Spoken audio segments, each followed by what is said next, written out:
Hello and welcome back to Canada Top to Bottom. If you're considering immigrating to Canada, the chances are that you are familiar with the term Express Entry. Express Entry is not an immigration program in itself, but a platform which manages three of Canada's main immigration programs: Federal Skilled Worker, Federal Skilled Trades and Canadian Experience Class. All of these programs provide a pathway to permanent residence for skilled foreign workers, and they have strict eligibility requirements. The process to apply for permanent residence through Express Entry starts with creating a profile, and it is a quite long and often complicated process, which is why a lot of people choose to employ an immigration consultant to help them through the process. However, it is totally possible to complete this by yourself, and the great thing is that it's free to complete an Express Entry profile. There is absolutely no cost involved. Now, although that is strictly true, don't be fooled into thinking that if you choose to immigrate through Express Entry, the cost of immigrating is free. The free part is just creating a profile, but there's a lot more to Express Entry than that. Today, we're going to give you a brief rundown of what exactly is involved from beginning to end of an Express Entry application, and more importantly, how much it costs.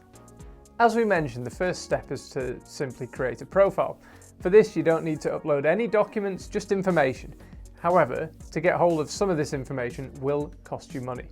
Let's start with the list of information required to submit an Express Entry profile: a passport or travel document, results of a language test, proof of either Canadian education or the equivalent foreign education, if you have one, a provincial nomination, proof of funds, and either a job offer, proof of work experience, or certificate of qualification.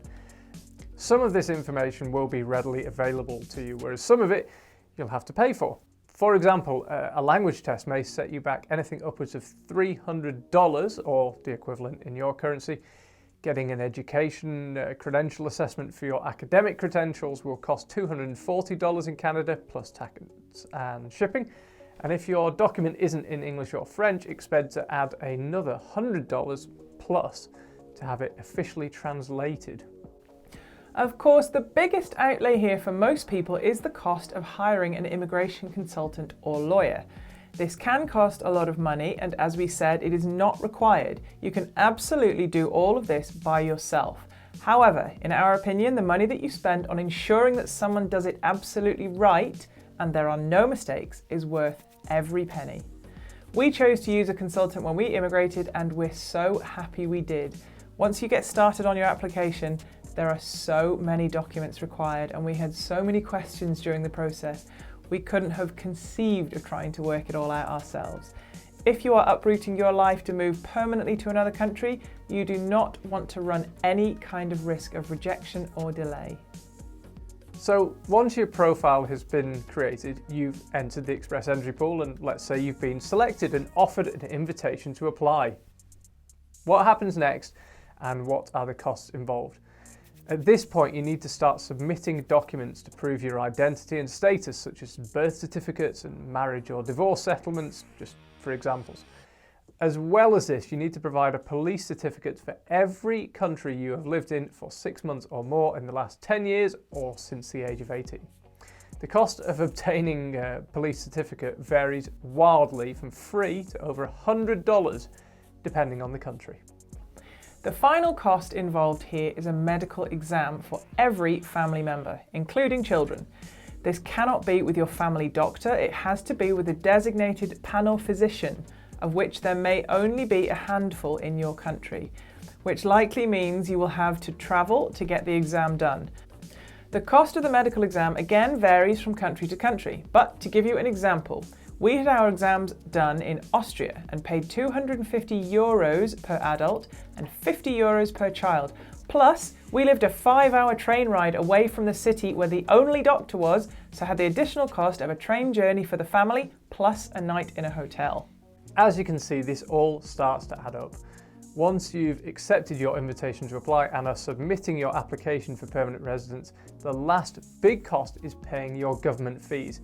This includes the processing fee for all family members, the right of permanent residence fee, and the biometrics fee, meaning that you will have to give your fingerprints and have your photo taken at a designated place.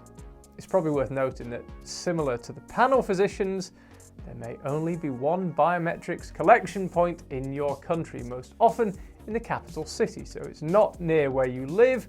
Expect yet more extra cost involved in travelling. At the time of writing, the government processing fees for express entry are $850 per adult, and the right of permanent residence fee is $515 for an adult and $230 for a child. So for a family of 4, you're looking at $3,190 in government fees alone. Right, so that's it for the cost of applying through express entry.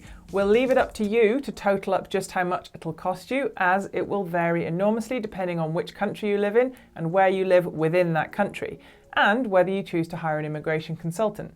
But it's important to understand these costs before you head down the express entry route, so you can budget accordingly, and most importantly, so that you won't get a shock when you're faced with them.